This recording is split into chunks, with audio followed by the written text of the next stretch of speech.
Hello అండి, నేను మీ Divya. Welcome back to dine with Divya. ఈరోజు వీడియోలో స్పెషల్ రవ్వ కేసరి రెసిపీని ఎలా తయారు చేసుకోవాలో మీతో షేర్ చేసుకోబోతున్నాను. చాలా ఈజీ అండ్ సింపుల్ ప్రసాదం రెసిపీ అండి. ఈ రవ్వ కేసరి అంటే అమ్మవారికి చాలా ఇష్టమైన ప్రసాదాల్లో ఒక రకమైన ప్రసాదం. అందుకే ఈ నవరాత్రుల్లో ఒకరోజైనా ఈ రవ్వ కేసరిని చేసి అమ్మవారికి నైవేద్యంగా పెట్టుకోవాలి. నోట్లో వేసుకుంటే వెన్నెలా కరిగిపోయేంత స్మూత్గా ఈ రవ్వ కేసరిని ఎలా తయారు చేసుకోవాలో పర్ఫెక్ట్ కొలతలతో చూపిస్తున్నాను. మీరు కూడా చూసి చాలా పర్ఫెక్ట్గా చేసేయచ్చు. సో ఇంకా లేట్ చేయకుండా ప్రాసెస్లోకి వెళ్ళిపోదాం. ఈ రవ్వ కేసరిని చేయడానికి ఒక కడాయిలో 1 టేబుల్ స్పూన్ నెయ్యిని వేసి వేడి చేయండి. నెయ్యి వేడయ్యాక 1 టేబుల్ స్పూన్ వరకు జీడిపప్పు వేసుకోండి.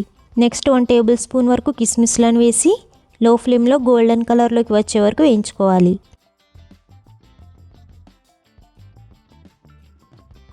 ఇలా గోల్డెన్ కలర్లోకి వచ్చాక ఫ్లేమ్ ఆఫ్ చేసేసి ఒక బౌల్లోకి తీసుకుని పక్కన పెట్టుకోండి.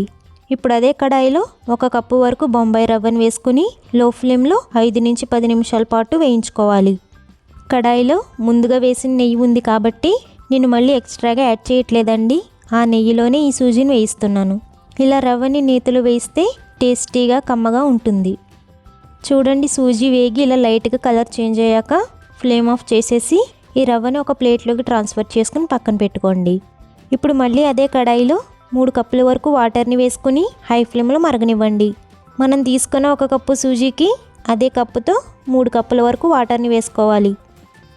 ఇలా వాటర్ బాయిల్ అవ్వడం స్టార్ట్ అయ్యాక ఫ్లేమ్ని లోకి అడ్జస్ట్ చేసుకుని ముందుగా వేయించి పెట్టుకున్న సూజీని ఇలా కలుపుతూ వేసుకోండి. సూజీని వాటర్లో వేసిన వెంటనే ఉండలు కట్టేస్తుందండి. అందుకే ఇలా కలుపుతూ వేసుకున్నట్టయితే ఉండలు కట్టకుండా చక్కగా ఉడుకుతుంది. ఇప్పుడు రవ్వలో వాటర్ మొత్తం ఇంకిపోయి కాస్త దగ్గర పడే వరకు కలుపుతూనే ఉండాలి. చూడండి, రవ్వ ఎక్కడా పలుకుగా లేకుండా చక్కగా ఉడికిపోయి ఇలా దగ్గర పడాలి. ఇప్పుడు ఇందులో 1.5 కప్పుల వరకు పంచదారని వేసి బాగా కలపండి. మనం తీసుకున్న 1 కప్పు రవ్వకి 1.5 కప్పుల పంచదార కరెక్ట్గా సరిపోతుంది. అదే మీరు స్వీట్ తక్కువ తినే వాళ్ళైతే కొంచెం తగ్గించి వేసుకోవచ్చు. ఇప్పుడు షుగర్ మొత్తం కరిగే వరకు అలాగే రవ్వ దగ్గర పడే వరకు కలుపుతూనే ఉండాలి. షుగర్ వేసాక రవ్వ అనేది ఉండలుగా ఉంటుంది. ఇలా గనక కలుపుతూ ఉన్నట్టయితే ఉండలనేవి లేకుండా కేసరి చక్కగా తయారవుతుంది. ఒకవేళ గరిటెతో కలపడం కష్టంగా ఉంటే విస్కర్తో అయినా ఉండలు లేకుండా కలుపుకోవచ్చు. చూడండి, రవ్వ ఇలా చక్కగా ఉండలు కట్టకుండా ఉడికిపోయింది కదా. ఇప్పుడు ఇందులో వేయించి పెట్టుకున్న జీడిపప్పు కిస్మిస్లను వేసుకోండి. నెక్స్ట్ రవ్వ కేసరికి నెయ్యి మంచి టేస్ట్ ఇస్తుంది కాబట్టి 1 నుంచి 2 టేబుల్ స్పూన్ వరకు నెయ్యిని యాడ్ చేసుకోండి. అలాగే 1/2 టీ స్పూన్ యాలకుల పొడి వేసుకోవాలి. నెక్స్ట్ 2 డ్రాప్స్ సాఫ్రాన్ ఫుడ్ కలర్ని యూస్ చేయండి. ఇప్పుడు ఈ ఫుడ్ కలర్ అంతా కలిసేలా బాగా కలపండి.